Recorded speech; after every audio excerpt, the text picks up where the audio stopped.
H-L-M-U-T-H, and a certified sign language interpreter. Would you identify yourself, please? My name is June Prusak, P-R-U-S-A-K. I'm a certified deaf interpreter. Okay. And that's not an offensive term, just so we're national TV and everything else like that, okay? That's correct. All right. And raise your right hand. Do you swear to interpret from sign language, from English to sign language and sign language to English to the best of your ability? I do. All right. Let's get June. June, raise your right hand. Do you swear or affirm to interpret from sign language to visual gestural communication and from visual gestural communication to sign language? Yes, I do. Thank you. Now, what would be a comfortable position for both of you? We're going to have the witness here. Let me know what would be good for y'all. Your Honor, I will be standing, the American Sign Language interpreter will be standing behind the witness stand, and Ms. Prusak is speaking, saying I will stand in front of the witness stand. So you're going to be behind? Correct. Okay, good. Come on back here, Ann. And then June. You're not paying attention. All right. Okay, June is good there. All right, bring the witness out, please. Thank you. Oh, yeah. Yeah. You swear. That's easy. You know how to do this? Okay.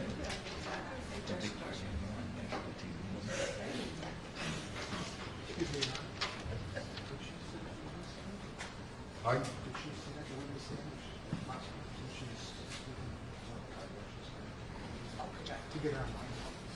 And here these are nameless people. Could you stand here behind them?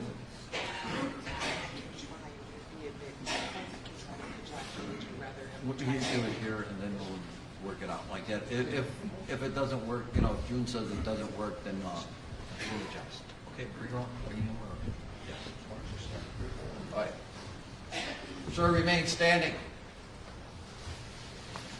Raise your right hand.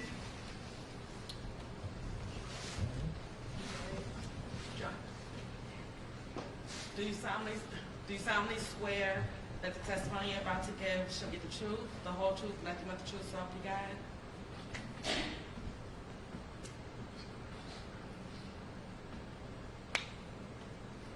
Yes. Thank you. Have a seat, please. Could you pull your chair up to the microphone? I'm sorry.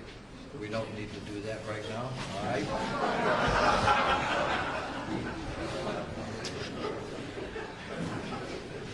Proceed, Mr. Watson.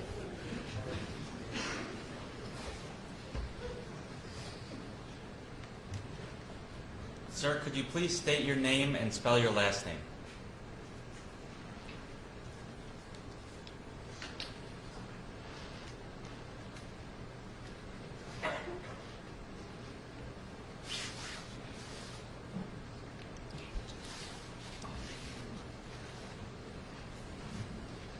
My name is Alberto Luces, L-U-C-E-S.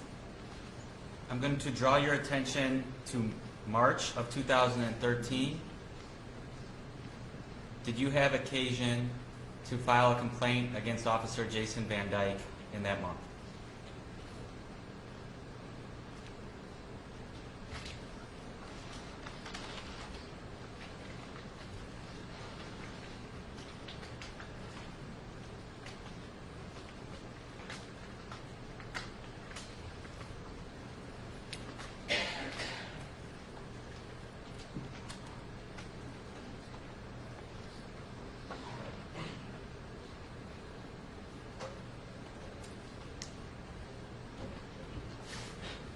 Yes. Do you remember that incident?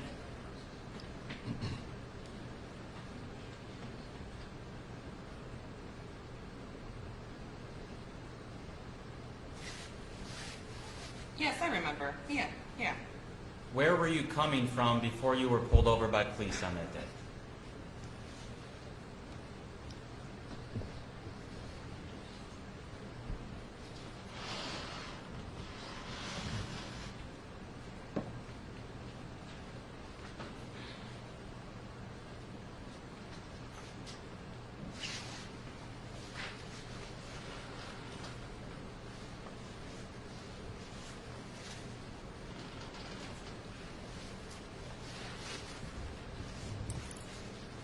I was just with my uncle, just for a short time.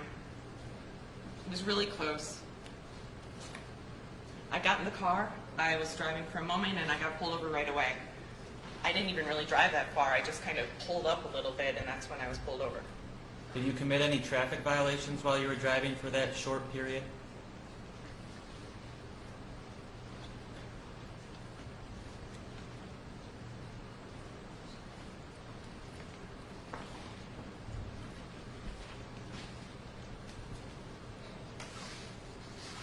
No. And when you were pulled over, did officers approach the car?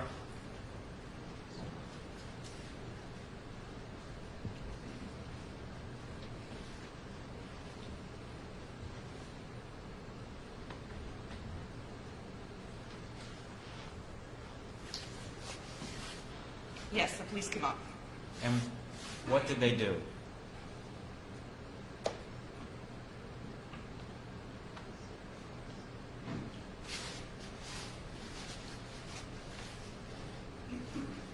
The police said, get out of the car. I tried explaining to them that I was deaf. I tried motioning, and then they twisted my arm really hard, and it hurt a lot. I wasn't sure what I had done.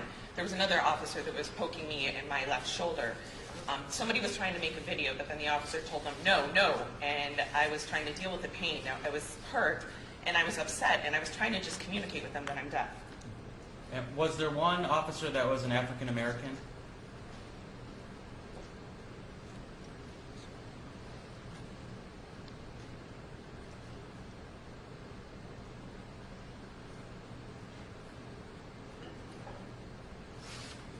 Yes.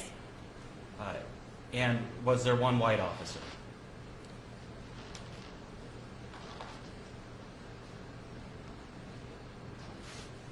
Yes. If you were to see the white officer again, do you think you'd recognize him?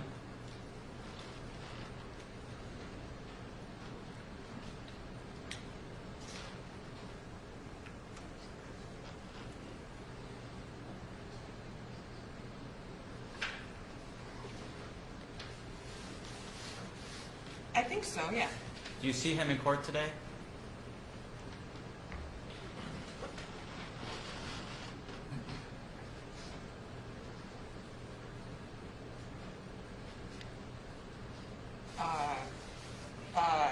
Should I mean, I don't know. What? Do you see the white Could he, officer? Mr. Rev, maybe you could advise that he might want to stand up and take a look around. Sir, could you stand up and take a look around the courtroom and see if you see the white officer in court today?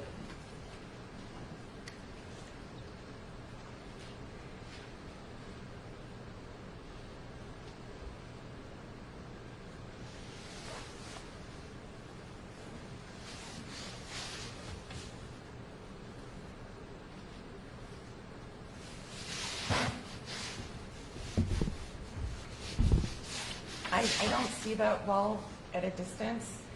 I was injured in the past, so my vision to see far is not that good right now, and I did not bring my glasses with me. Excuse me, could I have Mr. Weiler and Mr. Herbert over here for a second?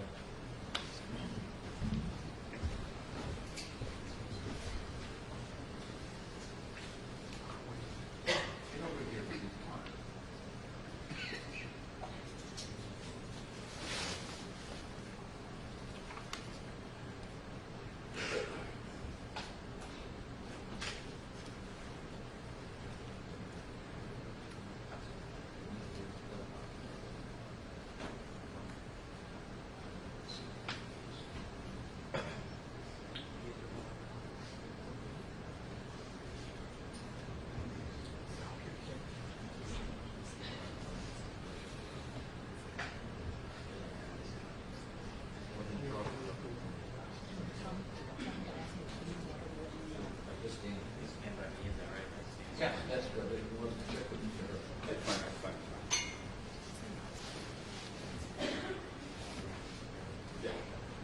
All right, at this time, because Mr. Luces does not have his glasses, I am going to direct him to stand up, go by Mr. Weiler, and then look around the complete courtroom to see if that officer is present in this courtroom today.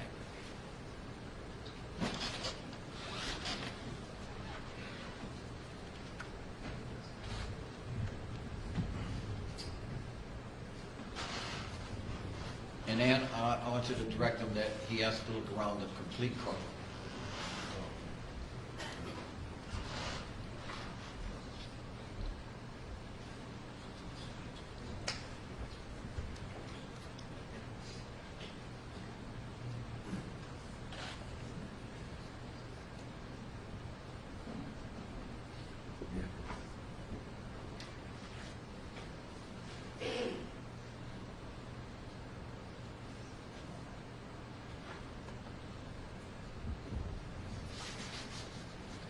Okay, I'll try. I'll see if I can recognize the face. Thank you. You can step down at this time.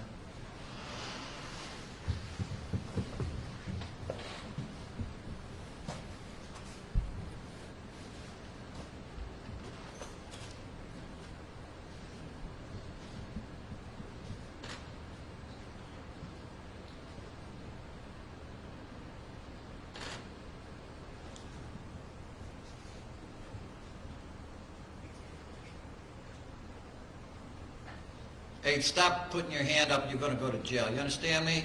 Where do you think you're at? You, with the thumb. Tell him to leave the courtroom and get his name, and don't let him leave till I discuss something with him, all right?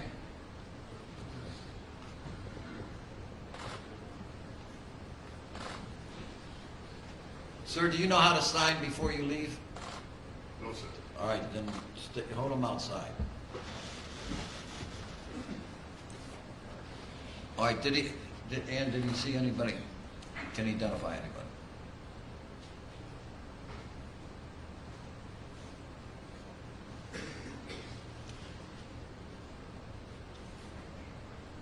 Yeah, have him come back up here, please. Thank you.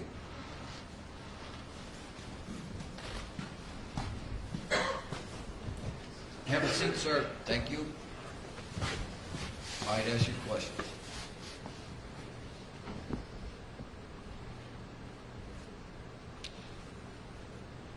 I had a really hard time seeing. And tell Mr. Luces that we really appreciate that.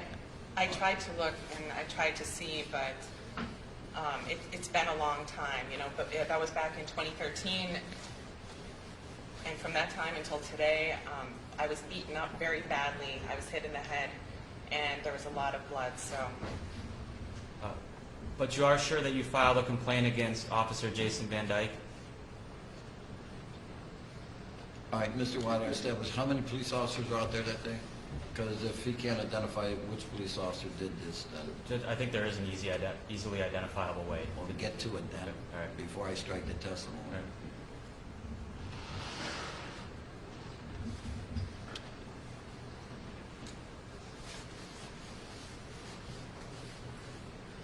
Yes, I do remember that I filed a complaint against Jason Van Dyke, and this is the interpreter speaking. Just one moment for us to catch up.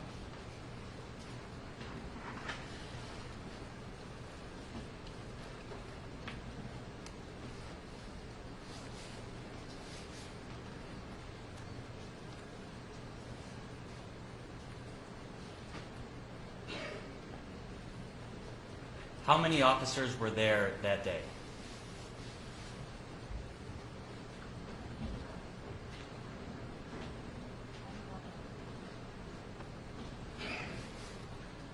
Two. And one was white and one was black?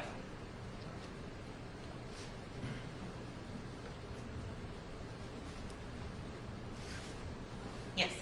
And the black one twisted your arm behind your back, correct?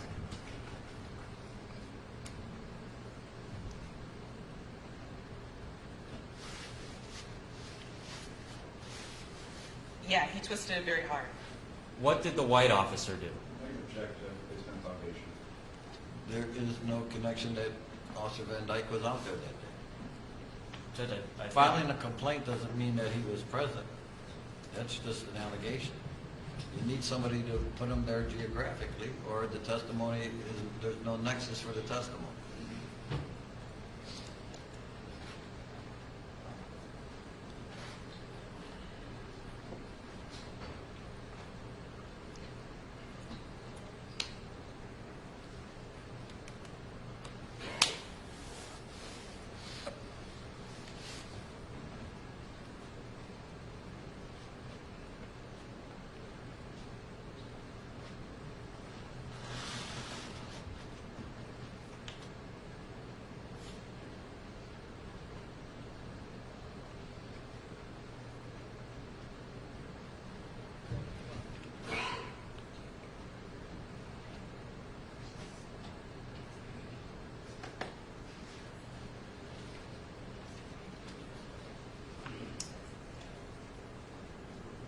You had indicated that you had filed a complaint against Officer Jason Van Dyke. Was he one of the two officers that pulled you over that day? Objection. Sustained. Mr. White, you have established that he has, Mr. Luces has been pulled over that day, but you haven't, by saying a name, that doesn't put that name with the defendant in this case. John, get back. Get back. I can see you moving.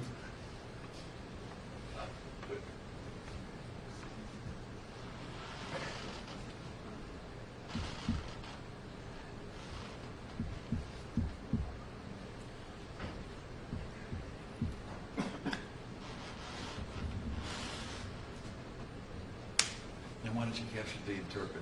That's unusual in a court case.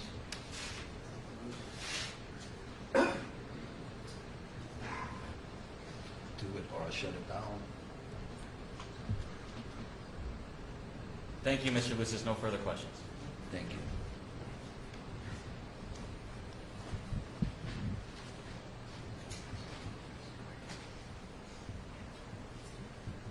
Sir, I want to thank you very much for coming in here today. And I really respect your integrity and your honesty, so thank you.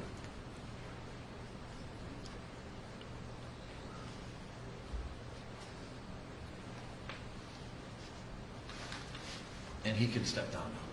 Thanks. So I'm done? I'm really done? Yes. June and let June know. All right, thank you very much. You guys are great. Okay. All right, State, could you call your next witness, please? There's a state would call Reverend Marvin Hunter. Read a victim impact statement. Coming up.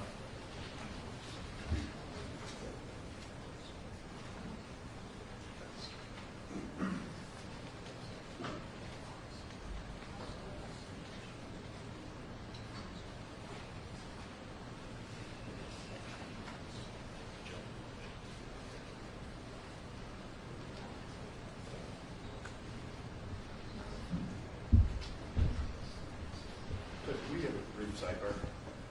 Yes. Just have the Reverend sit down for a second while we have the sidebar. Do you want it on the record or? Probably on the record.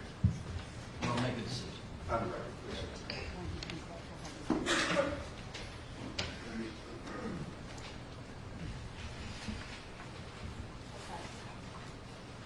Raise your right hand, please. I will swear or affirm that the testimony you're about to give should be the truth, the whole truth, nothing but the truth, so help you God. Thank you. Reverend, will you have a seat, please? And as I've stated many times before, the chair is adjustable, the microphone's live. Pull your seat up to the microphone, adjust the microphone, and everybody will be able to hear your testimony. It would be greatly appreciated. So thank you. Proceed, Mr. McMahon. Reverend, would you state your name, spell your last name for the court reporter, please? Marvin Hunter, Hunter. And you're a, could you tell us what you do for a living? Pastor of the Grace Memorial Missionary Baptist Church. You're related to Laquan McDonald, correct? I am. What is Laquan's relation to you? I am Laquan's great uncle. Reverend Hunter, you prepared a victim impact statement for the family of Laquan McDonald, correct? Yes, sir. I'm going to show you what I marked as people's sentencing exhibit number 1 for identification. Ask you to review that.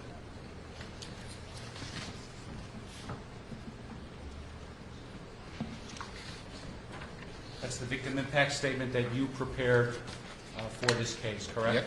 Yes, sir. Are you prepared to read the victim impact statement? I am. Please do so.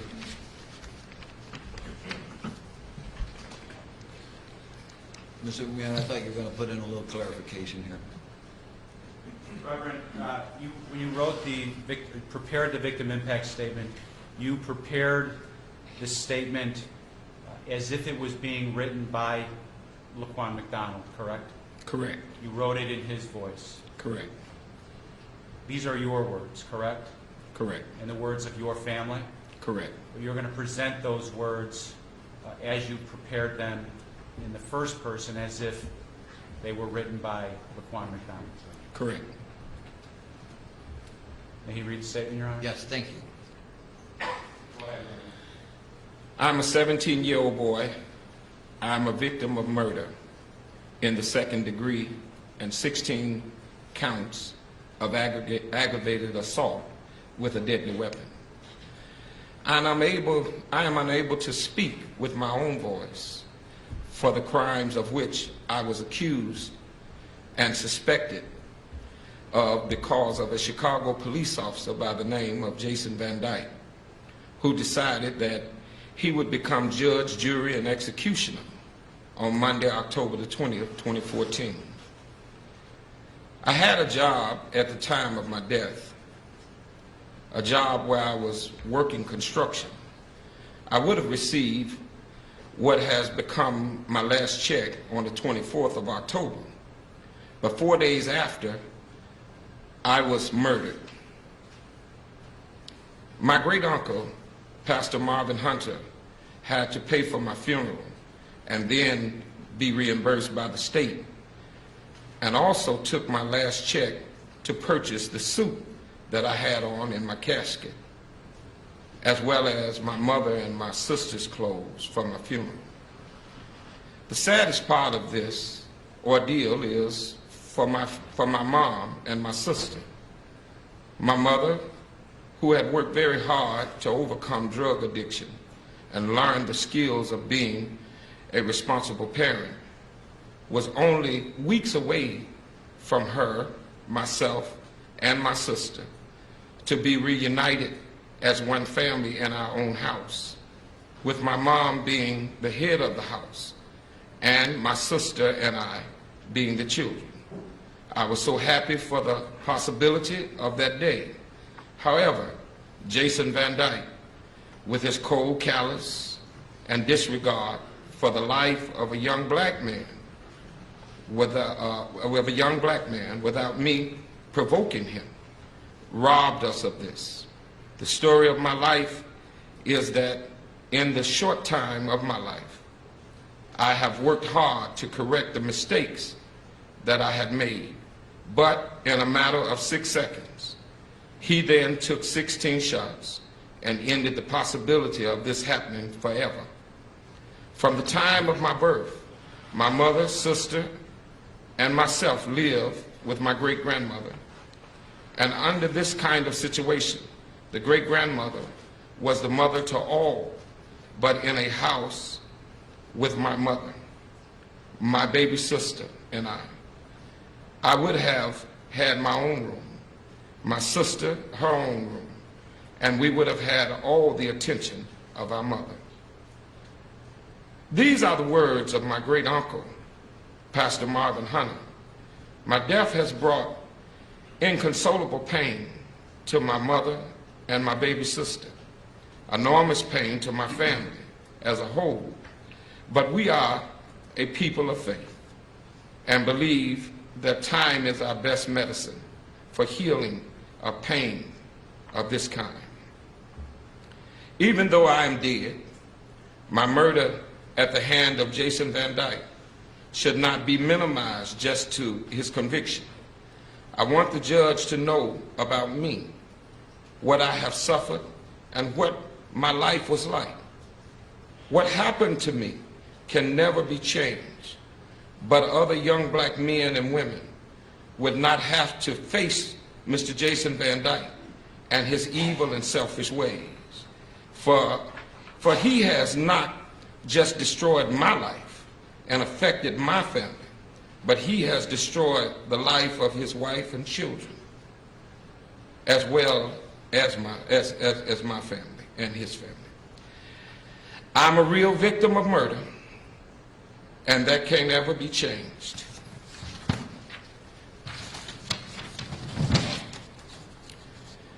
Please think about me and about my life when you sentence this person to prison. Why should this person, who has ended my life forever because he chose to become judge, jury, and executioner, and has never asked for forgiveness, be free when I'm dead forever?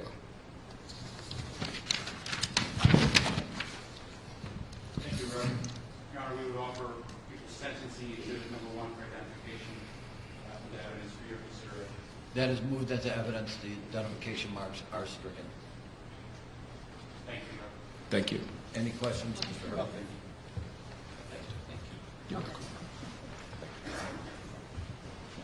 And then, Your Honor, the Reverend can now stay in the courtroom. Absolutely. Judge, we would offer people's sentencing exhibit number 2 for identification. This is a victim impact statement of Eddie Meeks III. I'm not going to read it or ask that it be published, and it has to offer the evidence at this time. Any objections? No objection. All right, certainly that will become part of the record, and it will be moved into evidence.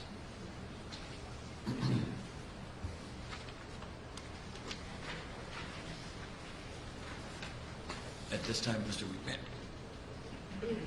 Judge, at this time, people would rest their case in aggravation against the defendant, Jason Van Dyke. All right, ladies and gentlemen, we have been going since 9 a.m. this morning. I don't mind if we go straight through, but there's other people to consider. So I want everybody back here at 2:30.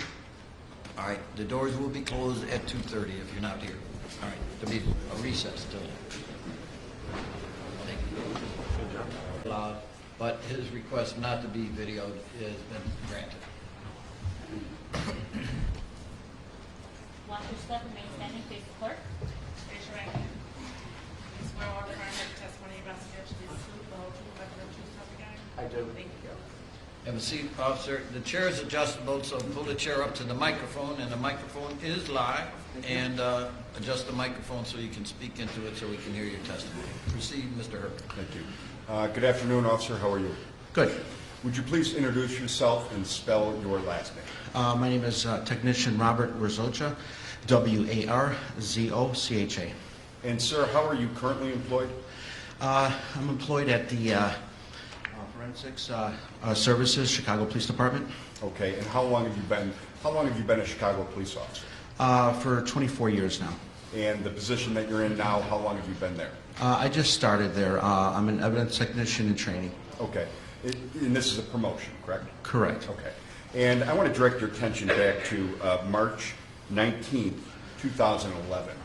Were you on duty and working for the Chicago Police Department on that date? Yes, I was. And in what capacity were you working as a police officer? I was in patrol. I was assigned to a unit. Okay. And, sir, I want to ask you about an incident that occurred that evening. First of all, were you working with Jason Van Dyke that evening? Yes. And did you have any other partners? Yes, there was another officer, a female officer. In what unit were you working for? The Targeted Response Unit. Okay. Just briefly, what was your mission in the targeted response unit? We were working an area, and I believe that night we were assigned to the 3rd District, a specific area. Okay. And, sir, I want to ask you, did you have the opportunity to conduct a traffic stop in the vicinity of the 6500 South Block of Excuse me, Cottage Mr. Grove? Herbert. Anybody chewing gum in its courtroom better stop. That includes law enforcement. All right, go ahead. Did you have the opportunity to conduct a traffic stop in the 6500 block of South Cottage Grove Avenue at approximately 8:30 p.m. that night? Yes. Okay. And you remember that incident as you sit here today? I do, Okay. yes. And fair to say that that was an incident that involved the subsequent arrest of Mr. Jeremy Myers? That's correct. Okay. And do you remember the reason why you pulled Mr. Myers over? Mr. Myers was pulled over for traffic violations. Okay. And do you remember anything about the incident in placing Mr. Myers under arrest? I know Mr. Myers did not produce a driver's license. There were field sobriety tests that were performed on the scene, and Mr. Myers was placed under arrest for DUI and also for possession of cannabis. Okay. And the cannabis that was found on his person, is that correct? That's correct. Okay. And after Mr. Myers was placed under arrest, was he transported to the police department for processing? Yes. Okay. And when you arrived at the station, what station was it, do you remember? That was the 3rd District. Okay. And when he arrived, strike that. When you arrived at the station, Did you have the opportunity to escort Mr. Myers from the squad car to the police station? Yes. Okay. And was Jason Van Dyke with you at the time in which you escorted Mr. Myers to the station? Yes. At any point, did you see Jason Van Dyke choke Mr. Myers? No. At any point, did you see Mr. Van Dyke twist the arm of Mr. Myers? No. And during the processing, did you ever notice any signs of physical abuse on Mr. Myers at any point? No, I did not. And at any point, did Mr. Myers complain to you about being abused in any way? Mr. Myers never complained to me about any type of physical abuse. Thank you. Nothing further. Thank you. Cross-examination? Sir, how did Mr. Mayer's car get from the traffic stop? To the station? Yes. Officer Van Dyke drove Mr. Mayer's vehicle from the middle of the 6500 block of South Cottage to the 3rd District Police Station.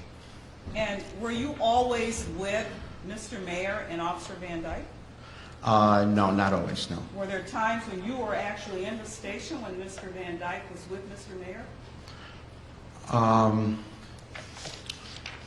There was a time when I was in the station and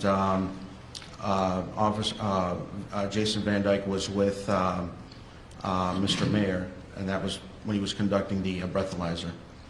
So you don't know what happened between Jason Van Dyke and Mr. Mayer when you weren't present, isn't that true? Judge, I'm going to check the evidence. No allegation, but I need to have It's an easy question. He can answer it. Go Uh, ahead. Go ahead. During that time, I do not know. And you said that Mr. Mayer never complained to you, is that correct? That's correct. But he did file a complaint with IPRA, correct? I learned that later, yes. He filed it like the next day, didn't he? I don't know when he filed it, but I believe he did file a complaint with IMPRA, yes. And were you interviewed by IPRA? I had to write a statement to IMPRA, but I was never given a statement to someone from IMPRA, like a face-to-face interview, no. So you just prepared a police report, correct? I had to answer some questions that was given to me through the police computer that was assigned by an IMPRA investigator. And were you present when Mr. Mayer took the breathalyzer test? I was not there when Mr. Mayer took the breathalyzer, that's correct.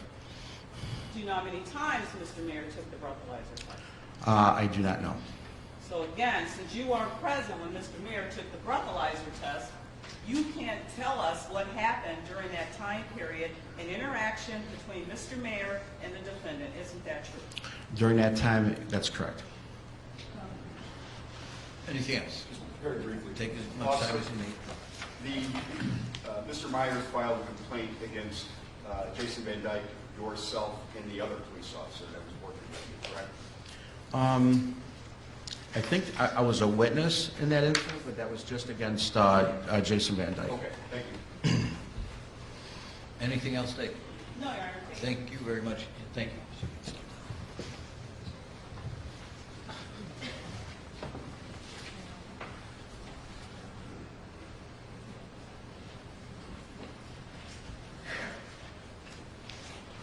I call your next witness. Judge Safeguard, the defense would cross Kaylee Van Dyke.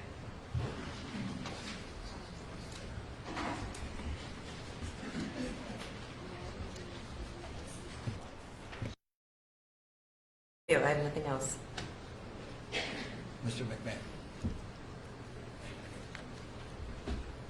Are you going to question? I am, just All briefly. right. All right. Mr. Friday, the last time you supervised the defendant was 2005, I believe so. and you retired what year? 2012. Prior to today, had you had any professional contact with the defendant? No, I only met him one time since we worked together in the beginning of the century. That was a golf outing last summer. That was the only time I ever ran into him. I talked to him maybe for 10 or 15 minutes, In fact, I asked him, I says, I don't know if you remember me or not, Jason, but I'm Leo Pratt. And he goes, yeah, I do remember your boss. But the last time you worked with him in any professional capacity was roughly 13 years ago, 2005, correct? Correct. Thank you. That's all I have, Judge. Anything else? No, no. Thank you. You can step down. Thank you.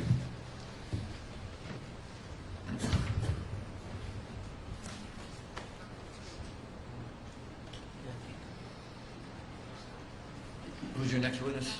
Ken Watt. Ken Watt.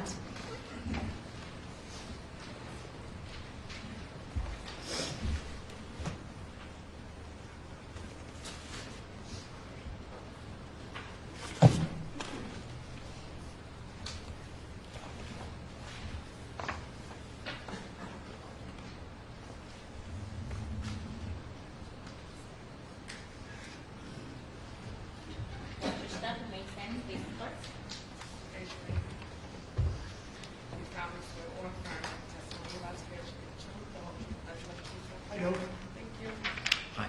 Have a seat, please. And then the seat's adjustable. The microphone is live, so pull your chair up to the mic, speak into the mic, and everybody will be able to hear your testimony, and it would be greatly appreciated. Thank you. Go ahead, Ms. Witt. Thank you. Good afternoon. Good afternoon. Could you please introduce yourself to the court? Kenneth Watt, W-A-T-T. Okay. How did you come to know Jason Van Dyke? Courtroom, branch 49 over 51st and Wentworth. We both had the same court key. When was this? About 17 years ago. Okay. And what do you mean by we both had the same court key? Officers are assigned misdemeanor and traffic court keys, and you always set your cases for the same date every month. Our key happened to be R, so we'd see each other at least once a month. Okay. And you got to know him during this time? Yes, ma'am. Do you hold you're retired? Yes, ma'am. Okay. And how long were you a police officer? Around 40 years. Do you work now? No, ma'am. And are you involved in any kind of organizations right now? Yes, ma'am. What is that? American Legion. I'm commander of Wilmington Post 191, American Legion. Okay. Did you get to know Jason in the last few years, Yes, ma'am. in addition to when you were in court before? Yes, ma'am. Okay, and when was that, and how was that? Through the FOP. I frequent the FOP. I used to run the store there. So I'd stop by to say hello to my friends there all the time and got to know Jason there, too. And that was in the last few years? Yes. Yes, ma'am. While Jason was working there? Yes, ma'am.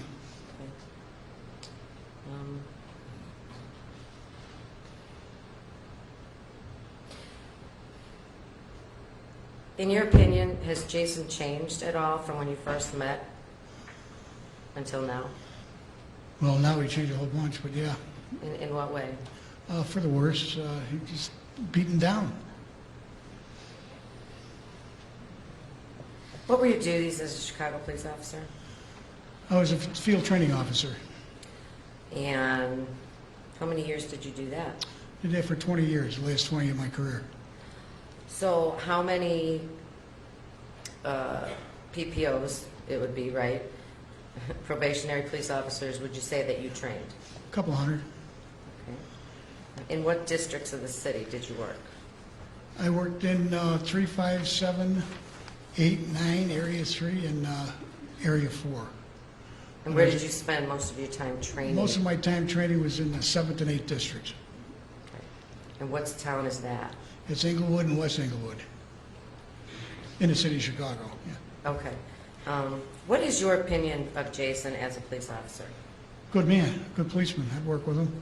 That's the highest compliment you can say to another police officer. He was just a good man. Did he show to all his court dates? Every day, every time, yeah. And And what that was, counts because a lot don't. yeah. What was his reputation as a police officer? if you Well, know? through the people I knew that he knew, he had a good reputation. He was a good guy to work with, good worker.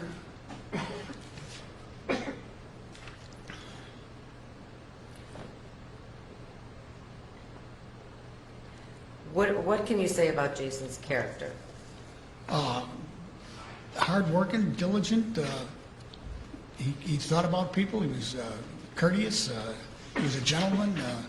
He was always looking out for the other guy. Darn nice guy. Proud to know him. Is there anything else you'd like to say about Jason before he's sentenced? Well, he begged for mercy of the court, that's for sure. Jason was a good police officer, gave a lot of years to the city of Chicago. Never had too many beefs or nothing. The guy just went out there and did his job. He did everything he was trained to do. That's the whole thing, and there are a whole bunch of people that don't do what they're trained to do. But he did what he was trained to do, and that's what got him in this mess. It's people get the police that they seek, and God help the city of Chicago. Thank you. I have nothing else. Mr. McMahon? Or Mr. Cullen?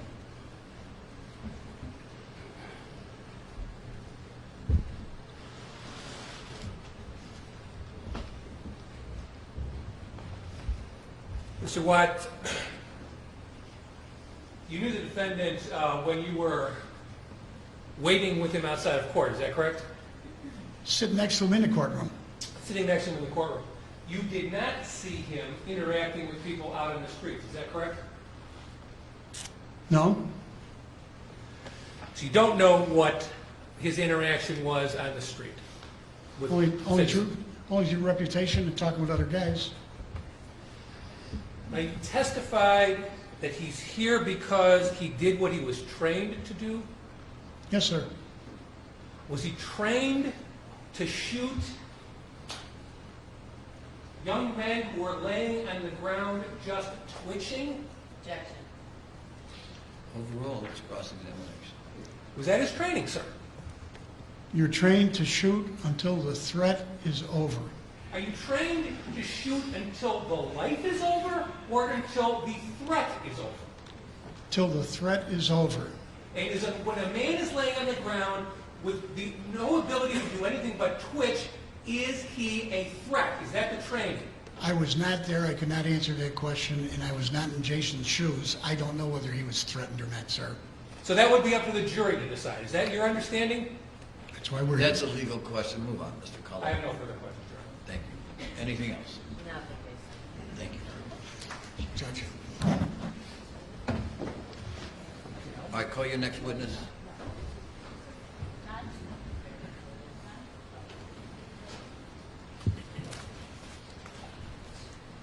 Dean Angelo.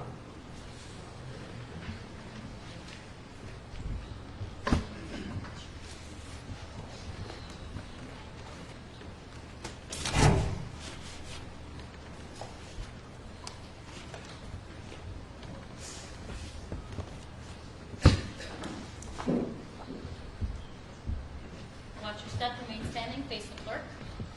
Raise your hand. Do you solemnly swear or affirm that the testimony you're about to give is the truth, the whole truth, and nothing but the truth, so help you God? I do.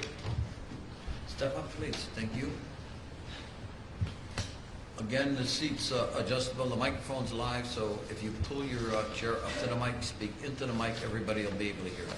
Proceed. Thank you. Good afternoon. Good afternoon. Could you please introduce yourself to the court? My name is Dean Angelo Sr. Could you spell that, please?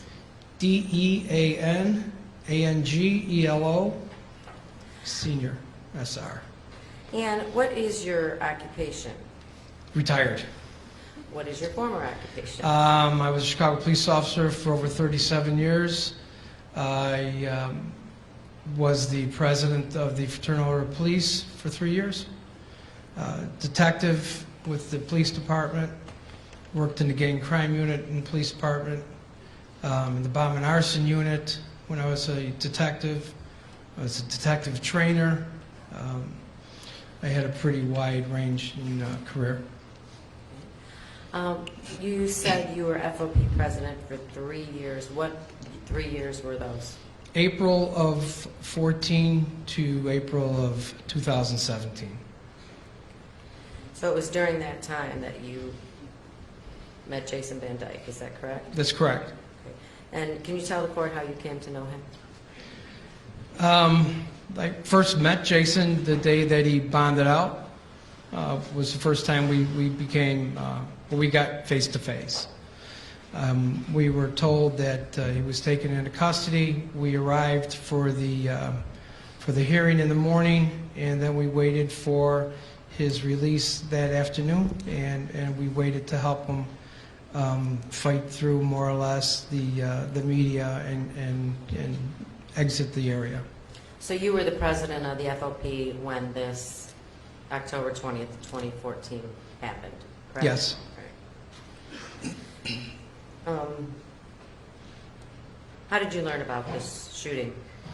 As a president, I have a half dozen officers of the FOP working as field representatives. They're on a 24-hour clock. They rotate the responsibility. When a shooting incident occurs, our phone bank notifies them. They then go out to the scene depending on the circumstances, which is what was done on the night of the 20th. The next day is when that field rep arrived at the FOP office and asked if he could meet with me for a few minutes, and he informed me of the incident. And what did he inform you happened the night before as far as the aftermath? Well, it's pretty quick briefing. We just had our contract ratified just 4 days earlier. We were on our way to the city council, I believe. No, sure, go ahead. Thank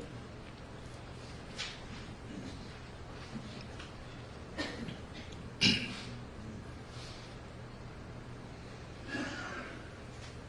Thank you, Your Honor. Do you want me to continue? I'm sorry, please continue. Okay, so came in and gave me a pretty quick debriefing, made sure none of our I'm guys... sorry, listen, this is about what one of the field officers told the president of FOP. That has nothing to do with the relationship with Mr. Van Dyke. So get the things that are material and relevant. Okay. So, did you develop a friendship with Jason Van Dyke? Eventually, yes. Okay. And how did that come to be? Well, it came to be shortly after he was released.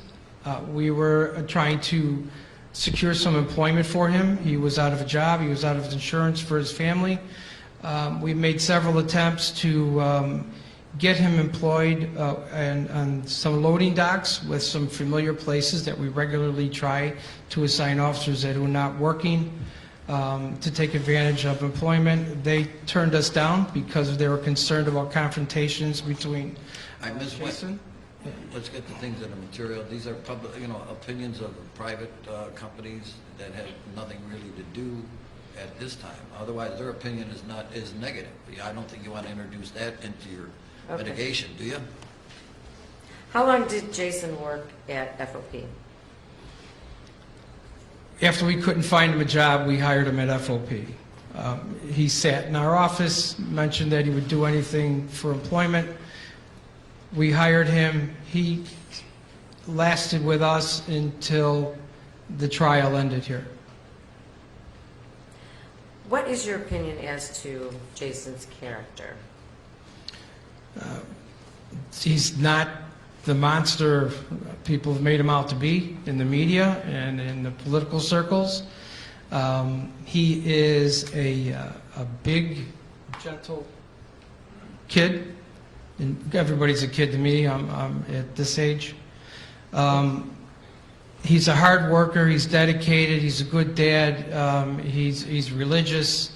He is quite loyal. Was told me that he was going to quit his job for fear that I was going to take a negative hit for hiring him when the FOP elections came up. He was willing to sacrifice that for me. I told him it wasn't going to happen.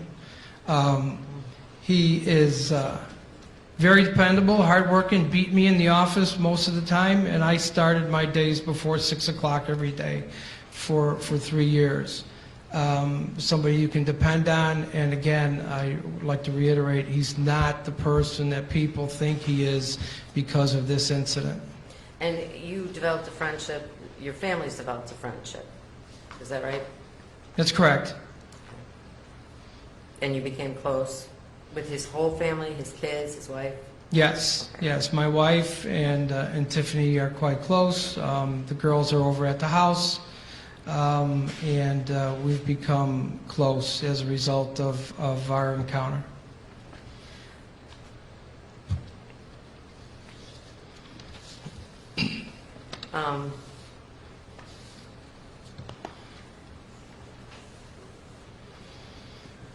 With the friendship that you've developed with his family, have you learned of any type of, have you learned about their financial situation? Yes. And what do you know about that? Well, I know that Tiffany's job at the time was being threatened, and that she had to shut down her business. Her customers were threatened, their vehicles were threatened online, that if you participate with Tiffany Van Dyke's services, we're going to damage your car. We know where she works at. We know where she performs these functions at, and we're going to be there. And she closed up shop. We couldn't find him a job, so we knew that he was struggling. And those struggles continued because we couldn't match the salary of the Chicago Police Department with the FOP.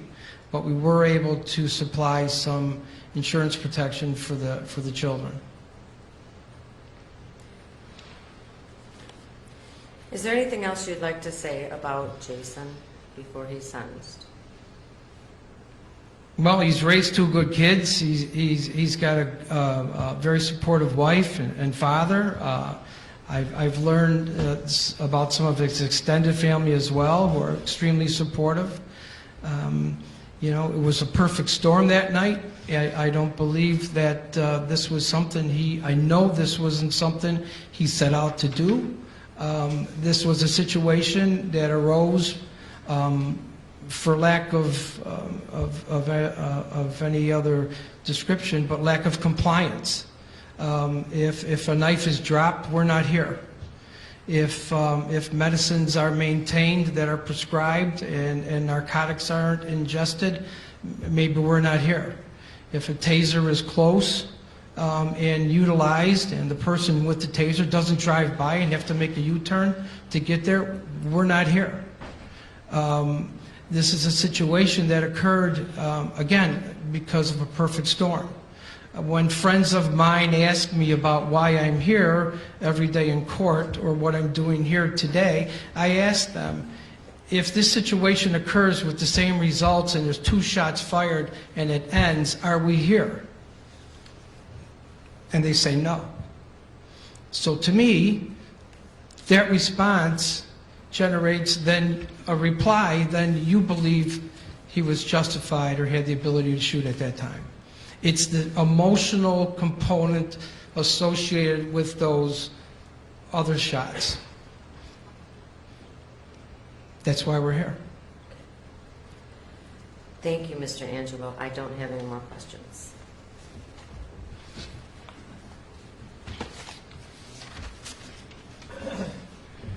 Ms. Gleason, cross-examination. Thank you. Sir, you would agree with me that we're here because the defendant fired 16 shots into Quan McDonald's body. Isn't that correct? That's what I just said, yes. No, you said, well, he only fired 2 shots, something about perfect storm, and some perfect storm has something to do with the fact that Jason Van Dyke is sitting in that seat. Isn't that correct?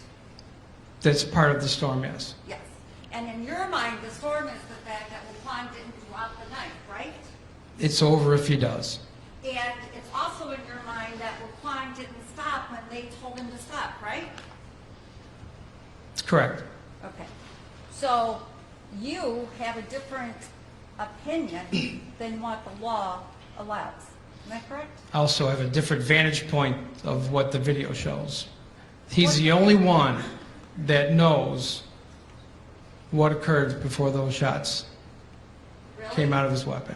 The only one, him and Officer Walsh, are the only 2 people who have the true advantage to see what they saw, not us from the backside.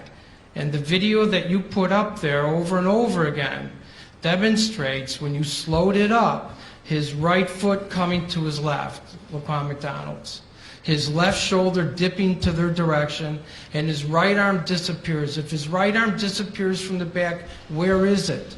It's in front of his body like they said it was. Okay, so you're taking their word. Let's say there wasn't a videotape. Does that mean the cop always wins? In your mind? The police don't always win. They don't? The memorial wall in Washington will prove that out. Okay, we're not talking about officers who are killed. We're talking about officers who are out there in situations. You say because the video didn't show it from Laquan's point of view, then obviously Van Dyke must be right, right? No, I said it didn't show from Officer Van Dyke and Officer Walsh's point of view. And your job as president of the FOP is to stand up for every single member of the Chicago Police Department who's a member of the union, correct? No, It's not? it's not. You don't have to, like, pay for the defense of every Chicago police officer? No. Well, why'd you pay for his defense? Legal defense that dictates how the money is spent to support officers.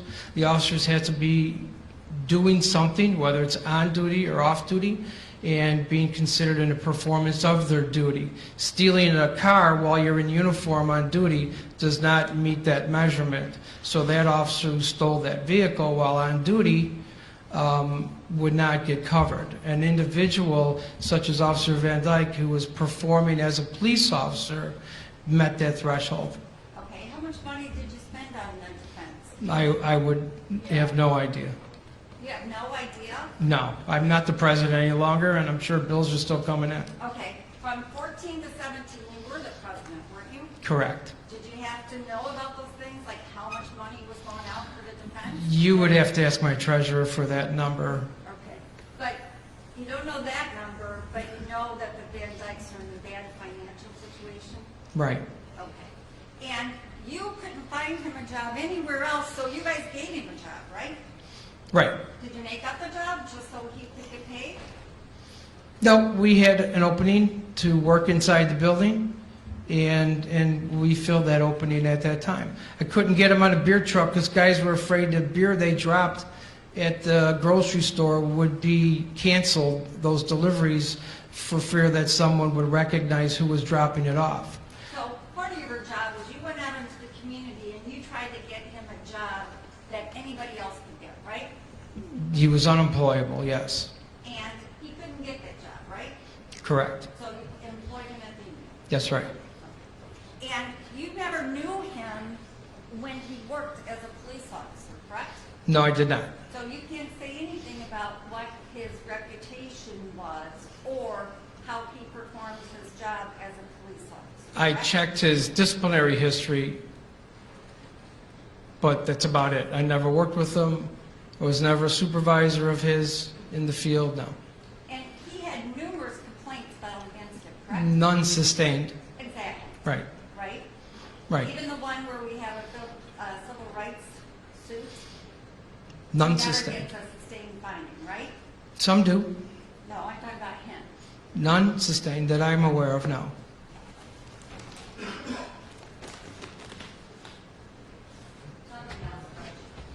Ms. Wynn, anything else? Very briefly,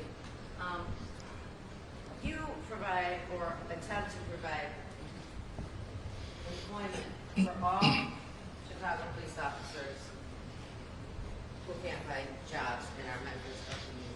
Isn't that right? That's correct if they ask. You know, some officers are married to officers, so their insurance coverage is maintained. And one of the family, you know, the husband or the wife winds up in a no-pay status, they're in a different situation. When Jason came to us after a mom-and-pop store refused to hire him, when they promised to hire him, because demonstrations about Blue Lives Matter stores or we support the police, beef stands were being demonstrated against, they didn't feel that they could take the risk on putting Jason in the store. And that job fell through after our delivery jobs and our unloading dock jobs fell through. So he sat there and quote, said, "I'll scrub toilets." And you know his financial situation personally because you are friends with the family and your wives are essentially best friends, isn't that right? Pretty much. Okay. I have nothing else. Ms. Gleason? Thank you. Thank you very much. You can step down. Thank you.